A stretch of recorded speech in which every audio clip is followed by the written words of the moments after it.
que el talento de tus hombres tenga incentivo, en la raíz del procedimiento que la magnitud del cielo bendiga tu potestad, expulse la violencia, tenga la inspiración, hoy, mañana y siempre.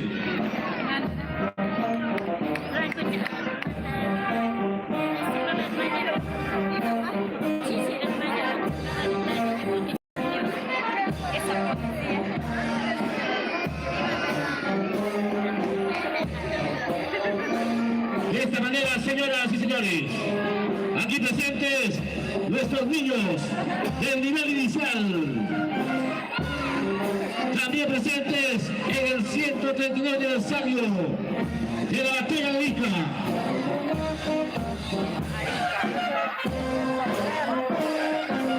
Aquí están nuestros niños en su categoría de plus 90.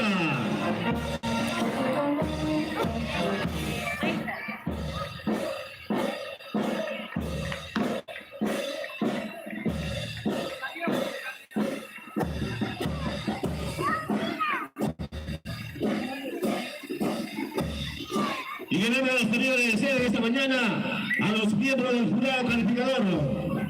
al representante de nuestro equipo peruano, al representante de la Unidad de Gestión Educativa Local de Huanta, asimismo también al representante de la Policía Nacional del Perú, 3 miembros del jurado calificador que están llevando adelante la calificación en el nivel inicial. Presenten nuestros niños en la Plaza de los Héroes, hoy concentrados, autoridades, pueblo de Huanta y nuestros queridos estudiantes, rindiendo ese homenaje a nuestro gran héroe, don Francisco Bolognesi, rindiendo también ese homenaje a nuestra bandera nacional, la roja y blanca. 139 años que transcurrieron, y hoy recordamos a autoridades y pueblo en general, concentrados